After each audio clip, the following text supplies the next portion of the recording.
Hello student, welcome back to my YouTube channel Student Study Point, and I hope that you all are fine. So let's move on to a new topic which is to be just discussed today. So let's start. Hello student, देखिए बात करते हैं 11th class के 5th chapter से law of motion से। इससे पहले देखिए एक वीडियो और है इसकी जिसमें हमने आपको बताया था गति के नियम। ये चैप्टर कब आया, कैसे आया, और जो बल है क्या है, इनर्शिया जड़त्व के बारे में, द्रव्यमान के बारे में और मोमेंटम के बारे में बताया भी था। तो देखिए अब उसके आगे बात करते हैं कि उससे आगे क्या है। तो उससे आगे है चैप्टर के नियम के ही बारे में। ठीक है, तो जो गति के नियम हैं, ठीक है, तो इनको न्यूटन के गति विषयक नियम भी कहा जाता है। न्यूटन के गति विषयक नियम। 3 नियम हैं। कितने? 3 नियम हैं। ठीक है, फर्स्ट लॉ, ठीक है, सेकंड लॉ है, थर्ड रहेगा, लेकिन इनसे अलग भी नाम है। ठीक है, ये कहलाता है जड़त्व का, इनर्शिया का, ये कहलाता है संवेग संरक्षण का, ठीक है, और ये कहलाता है क्रिया प्रतिक्रिया। तो ये 3 नियम है। क्या क्या? पहला जड़त्व, इनर्शिया, सेकंड कहलाता है, दूसरा नाम इसका संवेग संरक्षण, थर्ड वाले का सेकंड नाम कहलाता है क्रिया प्रतिक्रिया, यानी action reaction, momentum conservation law. ठीक है, मोमेंटम कंजर्वेशन ऑफ लॉ। तो देखिए ये 3 नियम हैं। अब पहले तो सबसे पहले बात करते हैं फर्स्ट नियम की। किसकी? फर्स्ट की। तो देखिए फर्स्ट क्या है। तो देखिए मैंने इसके बारे में आपको बता दूं थोड़ा कि न्यूटन ने जब ये 3 नियम दिए तो इससे पहले अरस्तु एक वैज्ञानिक थे, तो उनको ये भ्रम था कि किसी भी वस्तु को गति कराने के लिए या आप कह सकते हैं उसकी अवस्था चेंज करने के लिए क्या चाहिए? बल चाहिए। ठीक है, तो या गति में बनाए रखने के लिए भी बल चाहिए, वे ऐसा मानते थे। लेकिन न्यूटन ने क्या किया, उनके इस जो कथन था, वो न्यूटन जो थे इस कथन से सहमत नहीं थे। तो उन्होंने क्या किया, इस चीज़ पे थोड़ा रिसर्च करना, मतलब जानकारी, प्रेक्षण वगैरह जानकारी लेनी शुरू की। और उन्होंने तब बोला कि यदि कोई वस्तु अपनी अवस्था में है तो उसको अवस्था परिवर्तित करने के लिए, अगर उसको उसी अवस्था में रहना है तो बल की जरूरत नहीं है। ठीक है, जैसे या अगर कोई वस्तु गति की अवस्था में है तो उसको जरूरी नहीं है कि बल दिया जाए, वो लगातार गति की अवस्था में भी बनी रह सकती है। ठीक है, तो कैसे? देखिए अब उन्होंने क्या कहा कि उन्होंने कहा यदि कोई वस्तु, तो उन्होंने इसको जो वस्तु का जड़त्व होता है, जड़त्व का गुण था, उसके बेस पर डिफाइन किया और बोला कि जब वस्तु क्या होती है, अपनी 2 पोजीशन मैंने आपको बताई थी, रेस्ट और मोशन। तो यदि वस्तु रेस्ट की पोजीशन में है यदि कोई वस्तु अपनी रेस्ट पोजीशन में बनी हुई है या यूनिफॉर्म मोशन में है, तो वस्तु यूनिफॉर्म मोशन में ही या रेस्ट की पोजीशन में ही बनी रह सकती है। कब? जब तक उस पर कोई एक्सटीरियर फोर्स ना लगाया जाए। ठीक है, यानी कोई वस्तु यदि विराम अवस्था में है तो वो विराम अवस्था में रहेगी, गति की अवस्था में है तो गति की अवस्था में रहेगी। कब तक रहेगी? जब तक उस पर कोई बाह्य बल कार्य न करे। ठीक है, क्लियर? यानी पहला नियम क्या हुआ कि न्यूटन ने बताया कि यदि कोई वस्तु अपनी रेस्ट की अवस्था में है तो रेस्ट की अवस्था में रहेगी, गति की अवस्था में है तो एक समान गति की अवस्था में ही बनी रहेगी जब तक आप उस पर कोई बाह्य बल नहीं लगाते हैं। ठीक है, ये क्या है? एक क्या कहते हैं, हमारा पहला नियम है। देखिए एग्जाम्पल ऐसे सोचिए कि आपने एक गेंद को एक ढलानदार पथ से नीचे लुढ़का दिया इस तरीके से। ठीक है, गेंद यहाँ से लुढ़कती धीरे धीरे गई यहाँ तक और यहाँ जाके रुक गई। अब तुमने और थोड़ा सा वो ढलान दिया तो वस्तु क्या हुई, थोड़ी आगे तक गई और वो थोड़ी आगे तक चली जाएगी, और आप और ज़्यादा दे दीजिए तो वो और ज़्यादा जाएगी। यानी हाइट के अकॉर्डिंग जितनी ज़्यादा हाइट आप इधर देंगे उतनी ज़्यादा उसको वेलोसिटी प्राप्त होती चली जाएगी। लेकिन एक टाइम ऐसा भी आता है कि वस्तु कहीं ना कहीं जाके रुक जरूर जाएगी। तो क्यों, देखिए वायु, देखिए केवल वस्तु पर इस टाइम एक ही तरह का बल कार्य नहीं करता है, वस्तु पर एक बल के साथ साथ काफी सारे बल भी लगने लगते हैं। जैसे आपने छोटी क्लास में पढ़ा होगा एक तरह का घर्षण, ठीक है। अदर और फोर्सेस की हम बात करेंगे तो वो आगे करेंगे, तो फिलहाल तो आप केवल एक घर्षण के रूप में आप समझ के चलिए कि जब गेंद नीचे सरफेस पर आई तो जो आपका धरातल है, तो धरातल ने क्या किया, धरातल और गेंद का जो सरफेस है उसके बीच घर्षण यानी फ्रिक्शन लगना शुरू हो गया। जब फ्रिक्शन लगना शुरू हुआ तो उससे क्या हुआ कि फ्रिक्शन करता क्या है, जो गति है उसकी अवस्था का विरोध करता है, यानी गति की विपरीत दिशा में हमेशा फ्रिक्शन लगता है। तो अब जब गति की विपरीत दिशा में फ्रिक्शन लग रहा है तो एक्सटीरियर फोर्स है, उसने क्या किया, एक्सटीरियर फोर्स ने उसके मार्ग में रुकावट उत्पन्न करनी शुरू कर दी। तो इससे क्या हुआ, गेंद रुकने लगी। अब यदि फ्रिक्शन ना लगे, अगर ऐसा हो कि फ्रिक्शन ना लगे तो वो गेंद क्या करेगी, लगातार जिस स्पीड से धरातल पर आई थी उसी स्पीड से वो लगातार चलने लगेगी, ठीक है। आगे देखिए बात करते हैं सेकंड नियम की, संवेग संरक्षण का नियम। तो देखिए संवेग संरक्षण का नियम क्या है, तो इसके बारे में बात कर लेते हैं। देखिए आप देखिए ये चीज देखिए कि एक जो क्रिकेट का खिलाड़ी है, एग्जाम्पल के तौर पर पहले मैं देना चाह रहा हूँ, उसके बाद नियम पे आएंगे।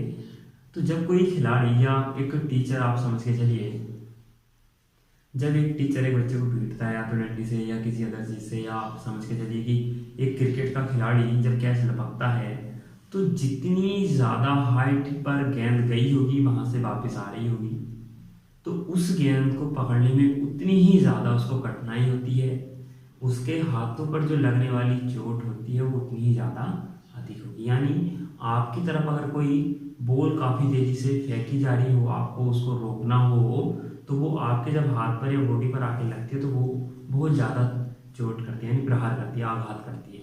लेकिन अगर कोई चीज़ धीरे से फेंकी जाए तो वो उतनी ज़्यादा आघात नहीं करती। तो देखिए ऐसा क्यों होता है, इसके बारे में थोड़ा जानकारी इकट्ठी करते हैं, ठीक है। क्या अब होता क्या है, देखिए P डिपेंड करता है mv पर, यानी वस्तु में जो संवेग है वो दो चीजों पर डिपेंड करता है, m और v पर। अब हम बात करें केवल एक ही वस्तु की कि एक ही वस्तु एक बार तेजी से फेंकी जा रही है यानी अधिक वेलोसिटी में, और एक बार कम वेलोसिटी के अकॉर्डिंग फेंकी जा रही है। अब जब द्रव्यमान बराबर है तो द्रव्यमान पर तो डिपेंड करने का मतलब ही नहीं बचा, ठीक, केवल बचा क्या, वेलोसिटी। तो यदि वेलोसिटी जब बढ़ रही है तो संवेग जो होता है, मोमेंटम जो है उसकी वैल्यू भी बढ़ती चली जा रही है। आप घटा रहे हो तो मोमेंटम की वेलोसिटी भी घट रही है। तो इसका मतलब क्या हुआ, देखिए आपको क्या करना पड़ रहा है कि वस्तु को रोकने के लिए आपको क्या करना पड़ता है, एक तरह का बल लगाना पड़ रहा है, धक्का देना पड़ रहा है वस्तु को, ठीक है। तो आप अगर इस धक्के को, जैसे यहाँ आकर वस्तु अगर टकराती है तो यहाँ आकर जब वस्तु टकराई तो आपको यहीं इसको रोकने के लिए, यहाँ वेलोसिटी है v, यहाँ हो गई 0, ठीक है, यहाँ हो गई 0। तो अब ये देखिए कितना टाइम लगा, v माइनस 0। सपोज दैट आपने यहाँ जो है 1 सेकंड में ऐसा किया हो या t सेकंड में ऐसा कर लिया हो, तो v अपॉन टी क्या हुआ, क्या हुआ, a। तो इसका मतलब m तो है ही, तो m और v minus 0 upon T, velocity में डिफरेंट संवेग निकल जाएगा। तो कितना, ये संवेग परिवर्तन कह सकते हैं आप इसे। तो m v अपॉन टी या m इसकी जगह क्या आ जाएगा, a, ठीक है। लेकिन आप ध्यान रखिए संवेग परिवर्तन किसके साथ निकाला, t के साथ निकाला है। संवेग परिवर्तन किसके साथ हो रहा है, t के साथ, यानी समय के साथ हम संवेग परिवर्तन निकाल रहे हैं। यदि मैं यहाँ से t का जिक्र ना करूं तो यहाँ भी t नहीं आएगा, ठीक, तो केवल संवेग परिवर्तन निकलेगा। तो संवेग परिवर्तन कितना है, m इंटू डेल्टा v, क्यों, क्योंकि हमने वेग परिवर्तन निकाल रखा है। लेकिन वेग परिवर्तन कुछ समय में तो हुआ होगा, तो जो समय लिया गया उसको क्या कर लीजिए, नीचे लिख लीजिए, m into delta v upon delta T, और ये होता है a। तो इसका मतलब f जो होता है वो किसके ऊपर डिपेंड करता है, संवेग में जो परिवर्तन होता है किसके साथ, समय के साथ, तो किस पर डिपेंड करता है, समय पर डिपेंड करता है। देखिए आप अगर कोई चीज इस तरह से आपके हाथ पर आकर टकराती है तो आप इसको अगर यही रोकने की कोशिश करें तो आपने कोई टाइम ही नहीं लिया, बहुत जल्दी आपने रोक दिया, जीरो टाइमिंग, यानी इसकी वैल्यू क्या होगी, इन्फिनिटी, यानी संवेग परिवर्तन क्या होगा, बहुत बड़ा हो गया। तो जब बहुत बड़ा हो गया संवेग परिवर्तन तो बल का मान भी क्या होगा, काफी बड़ा हो जाएगा। लेकिन होगा क्या, अगर आप इसको थोड़ा थोड़ा थोड़ा थोड़ा क्या करते हैं, आप टाइम बढ़ाते जाते हैं बढ़ाते जाते हैं। जैसे सपोज दैट यहाँ टी की वैल्यू आप देखिए, जैसे अब मैं आपको कंडीशन बना हूँ, यहाँ आप खड़े हैं, ठीक है, आपके और वस्तु आ रही है, आपके पास वस्तु यहाँ आके आपके हाथ से टकराई, आपने इस वस्तु को अपने हाथ के सहारे सहारे क्या किया, यहाँ तक इतनी दूरी तक आप ले आए। तो यहाँ से यहाँ तक आने में आपने कुछ समय लिया होगा और ये कुछ दूरी तय की होगी, जिसकी वजह से आपको क्या मिला, समय मिला। तो इतना समय लेने की इस जो काम आप यहाँ इसको जीरो बनाने में कर रहे थे वो आपने जीरो बनाने में क्या किया, यहाँ क्या हुआ, यानी आपने इसको जीरो बनाने में कुछ ना कुछ समय ले लिया है। तो पहले आप क्या कर रहे थे, इस डेल्टा टी का मान आप जब जीरो लिख रहे थे तो इसकी वैल्यू काफी ज्यादा बड़ी हो जाती थी। आप अगर अब इसकी क्या ले लिए, 1 सेकंड लीजिए, 4 सेकंड लीजिए, 5 सेकंड लीजिए, 10 सेकंड लीजिए, तो जैसे जैसे आप इसका मान बढ़ाते जाते हैं इन्फिनिटिव की ओर को, तो वैसे वैसे जो ऊपर वाली वैल्यू हो जाएगी वो क्या होती चली जाएगी, छोटी होती चली जाएगी। या यहाँ से भी समझ के जाने तो यहाँ से देख लीजिए, जैसे जैसे आप डेल्टा टी का मान बढ़ाएंगे, इंक्रीज करेंगे, ठीक है, तो वैसे वैसे डेल्टा पी को भाग देने पर जो वैल्यू आएगी वो क्या आएगी, छोटी आएगी। देखिए कैसे, सपोज दैट यहाँ 4 लिखा हुआ है, पहले आपने 1 सेकंड ली तो 4 आया, आपने 2 सेकंड ली, आपने 2 सेकंड ली तो कितना आ गया, 2 आया, 3 सेकंड लेंगे और कम हो जाएगा, 4 सेकंड लेंगे और कम हो जाएगा, 5 सेकंड लेंगे और कम हो जाएगा। तो क्या मतलब हुआ कि एफ का मान धीरे धीरे क्या होता चला जा रहा है, घटता चला जा रहा है। तो ये है आपका सेकंड नियम। सेकंड नियम, आप इसकी थ्योरेटिकल पोर्शन की बात कर लेते हैं क्या। तो देखिए थ्योरेटिकल पोर्शन के अकॉर्डिंग क्या कहेंगे इसको बोलते हैं कि किसी वस्तु में जो संवेग परिवर्तन की दर होती है, किसकी, संवेग में परिवर्तन की दर, इसीलिए इसको संवेग संरक्षण का नियम भी बोलते हैं। किसी वस्तु में जो संवेग संरक्षण की दर होती है वो उस पर लग रहे बल के क्या होती है, समानुपाती होती है, या आरोपित बल के समानुपाती होती है, ठीक है।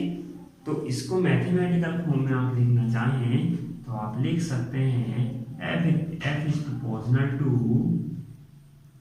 dP upon dt। सो क्योंकि देखिए यहाँ क्या है, समानुपाती का साइन है, तो F is equal to K dP upon dt, ठीक है। लेकिन K का मान क्या होता है, यहाँ पर 1 होता है एक्सपेरिमेंट के अकॉर्डिंग, तो F इज इक्वल टू आपका आ जाता है dP अपॉन dt, ठीक है। अब देखिए, अब यहाँ क्या चीज है कि आपको इसका मैथमेटिकल फॉर्मूला, ठीक है, मैथमेटिकल फॉर्मूला अगर आपसे कोई कहे कि इस फॉर्मूले से आपको ड्राइव करना है क्या, F बराबर m में, तो आप कैसे करेंगे, तो आपको क्या करना है, F बराबर m। देखिए इंपोर्टेंट चीज बता रहा हूँ, इसके साथ 2-3 क्वेश्चन इसी तरह के इंपोर्टेंट है जो अभी यही बताने वाला हूँ। तो देखिए F इज dP का मान होता है mv अपॉन dt, तो याद आएगा m कांस्टेंट है तो इस पर कोई फर्क पड़ेगा नहीं, तो dv अपॉन dt, और ये dv अपॉन dt क्या होता है, a, तो F is equal to ma। ये है आपका बल का फॉर्मूला गति के द्वितीय नियम के अनुसार, जो न्यूटन ने गति का द्वितीय विषय नियम दिया हुआ है, गति विषय द्वितीय नियम दिया हुआ है, तो उसके अकॉर्डिंग F बराबर ma है, ठीक। अब देखिए यदि ऐसा हो कि आपसे कहा जाए इसी से कि संवेग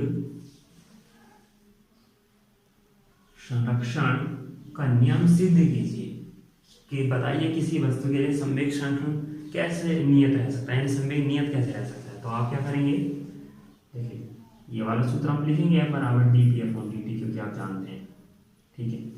अब जब माना किसी वस्तु पर क्या है, बाह्य बल की अनुपस्थिति है, तो बाह्य बल की अनुपस्थिति है बाह्य बल, जो बाह्य बल है वो क्या है, अनुपस्थित है, इसका मतलब F बराबर क्या होगा, 0। तो F इज इक्वल टू 0, तो dp upon dt, so the dp is equal to 0, ठीक है। सो वी से दैट क्या कह सकते हैं, द p इज कांस्टेंट, यानी p क्या है, नियत रहेगा। लेकिन कब रहेगा नियत, जब बाह्य बल शून्य हो। तो ये हुआ आपका संवेग संरक्षण का सिद्धांत। क्या हुआ कि जब तक किसी वस्तु पर बाह्य बल नहीं लगता या बाह्य बल नहीं लगाया जाता, उसका संवेग क्या रहता है, नियत रहता है। ये आपका संवेग संरक्षण का सिद्धांत है, ठीक है। अब यदि आपसे कोई कहे कि इसके गति के द्वितीय नियम से फर्स्ट नियम का प्रूफ कीजिए, ठीक है, फर्स्ट नियम प्रूफ कीजिए, तो आपको क्या करना है, देखिए यहाँ तक आपको ऐसे करना है, F is equal to D P upon D T, ठीक है। तो F इज इक्वल टू 0 लेके चलना है आपको। ये इसी तरह से लिखेंगे जब बाह्य बल 0, यानी चूंकि F इज इक्वल टू 0, यदि लिख लीजिए if F is equal to 0, तो 0 is equal to D P upon D T, so the D P is equal to 0 and P बराबर एम वी पुट कीजिए, तो m dv is equal to 0, तो dv is equal to 0, so we say the v is equal to constant, v is equal to constant, क्या, तो देखिए v is equal to constant, तो v is equal to constant से क्या मतलब हुआ कि जितनी चाल उसकी पहले थी उतनी ही चाल उसकी बाद में है। आप इसको इस तरह से भी रिटर्न कर सकते हैं इसके बाद, so v2 minus v1 is equal to 0, तो v2 is equal to v1, यानी अंतिम चाल प्रारंभिक चाल के बराबर है, ठीक है। तो ये आपके 3 क्वेश्चन बन जाते हैं। सेकंड क्वेश्चन के आधार पर क्या, संवेग संरक्षण के आधार पर ma सिद्ध करना, और दूसरे नियम के अकॉर्डिंग संवेग संरक्षण के सिद्धांत को प्रूफ करना, और दूसरे नियम की सहायता से प्रथम नियम को सिद्ध करना, ठीक है। इस क्वेश्चन के जो एग्जाम्पल में आप लेना चाह रहे हैं, आप देखिए इसका सबसे अच्छा एग्जाम्पल आप ये समझ सकते हैं कि बच्चे क्या करते हैं, केवल देखा देख करते हैं, यानी एक दूसरे को देखकर चीजें सीखते हैं। इसका एग्जाम्पल यही है। कैसे, बच्चों ने देखा एक छोटे बच्चे ने किसी बड़े बच्चे को डंडी से हाथ बचाने के लिए हाथ को ऊपर या नीचे या साइडों को खींचना देखा कि इससे उससे, अब उसने उससे जाकर पूछा भाई ऐसा क्यों कर रहे थे तुम, तो उसने कहा कि क्या कहते हैं, ऐसा करने से हाथ पे चोट कम लगती है। अब उस बड़े बच्चे को भी क्लियर नहीं पता था कि हाथ कैसे करना चाहिए कि चोट कम लगे, तो छोटे बच्चे को भी क्लियर नहीं कर पाया। अब हुआ क्या कि जब उसने हाथ खींचा तो वो हाथ इस तरह से खींचने पर उस बच्चे की उंगली पर डंडी लगी। तो हो सकता है यहाँ आगे की भाग पे या इधर उधर हाथ खींचने से आपके गलत जगह डंडी लग जाए, तो उससे आपकी चोट भी लग सकती है, ठीक है। तो जो रियलिटी है कि हाथ कैसे खींचना चाहिए, अगर टीचर पीट रहा हो स्केल से या डंडी से, तो उसके लिए कंडीशन ये है कि जैसे ही आपके हाथ पर डंडी आके लगने बिल्कुल टच ही हो, आप धीरे धीरे उस हाथ को नीचे लेके जाइए।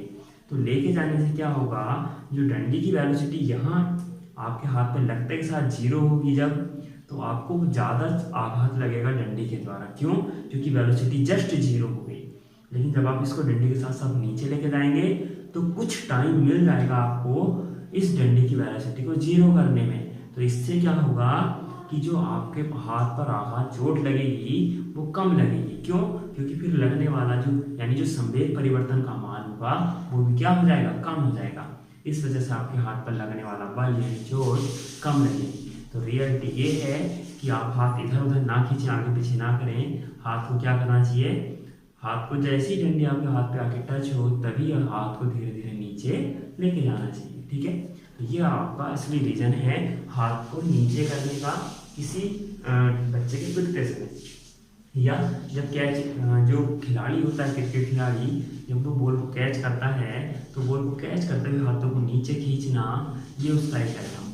अगर वो भी ऐसे क्या करता है कि कैच पकड़ी ऐसा कर दिया या ऐसे कर दिया ऐसे कर दिया, उससे कोई फर्क नहीं होता। हाथ नीचे खींचने पर चोट आपको कम लगेगी, ठीक है। अब नेक्स्ट टॉपिक पे बात करते हैं थर्ड नियम।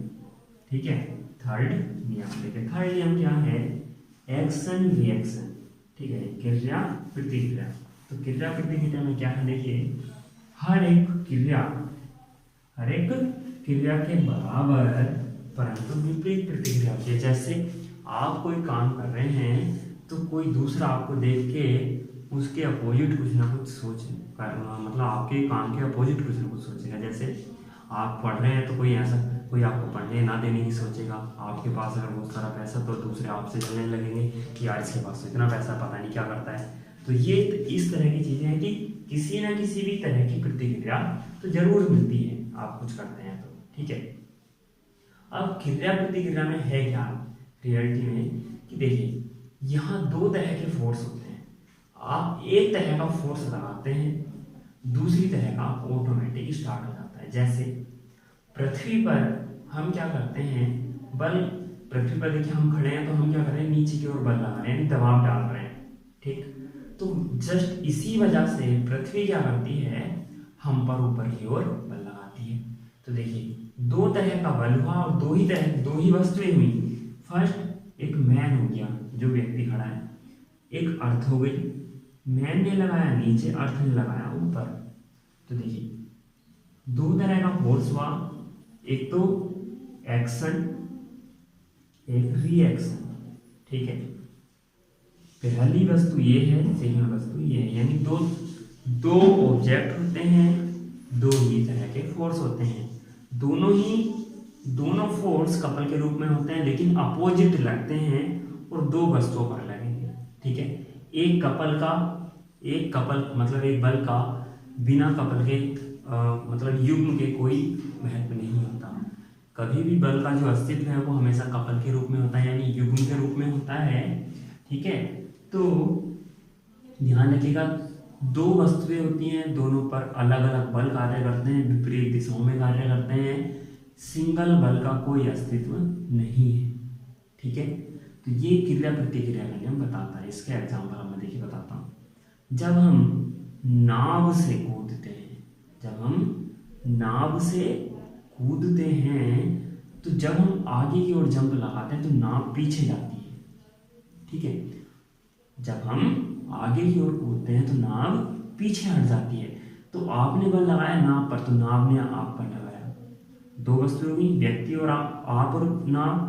बल भी दो तरीके हुए, आपने लगाया नाव पर, नाव ने लगाया आप पर। ठीक है, अब आगे देखिए हमारा चलना, हम बल लगाते हैं पंजों से पृथ्वी पर, तो पृथ्वी बल लगाती है हम पर। ठीक है, हमने लगाया पृथ्वी पर, पृथ्वी ने लगाया हम पर, बल हो गया, दो बल हो गए, पृथ्वी और हम, और एक हमने लगाया एक पृथ्वी ने लगाया। और देखिए जो हमारा भार होता, वेट जो है वो भी इसी बल के कारण संभव है, यानी इसी नियम के कारण हमें पता लगता है कि हमारे अंदर वेट है। जब जो धरातल होता है, हम धरातल पर खड़े हैं, धरातल पर हम दबाव डाल रहे हैं, धक्का लगा रहे हैं, तो धरातल क्या करता है, हमारे ऊपर एक बल लगाने लगता है, प्रतिक्रिया बल, और उसी के कारण हमें एहसास होता है कि हमारे अंदर क्या है, भार उपस्थित है। ठीक है, तो ये तो केवल मैंने आप आज एग्जाम्पल और गति विषय नियम बताए, उनके मैथमेटिकल फॉर्मूले बताए हैं। नेक्स्ट वीडियो में बात करने वाले हैं इन पर आधारित या जड़त्व पर, इनके नियम पर आधारित, ठीक है, जो रीजनेबल क्वेश्चन है उन सभी के बारे में हम बात करने वाले हैं। ठीक है, so thank you for watching, और लाइक और सब्सक्राइब के साथ शेयर करना ना भूलें। इस लॉकडाउन कोविड-19 के तहत जो ऑनलाइन क्लासेस चल रही हैं, क्योंकि आप स्पेशली स्कूल तो जा नहीं रहे होंगे, तो उसके लिए ये काफ़ी ज़्यादा हम इम्पोर्टेंट करके वीडियो बना रहे हैं, काफ़ी ज़्यादा आपके लिए महत्वपूर्ण हो, इसलिए अपने फ्रेंड्स के साथ ज़्यादा से ज़्यादा शेयर कीजिएगा। थैंक यू फॉर वॉचिंग, और लाइक और सब्सक्राइब के साथ शेयर करना ना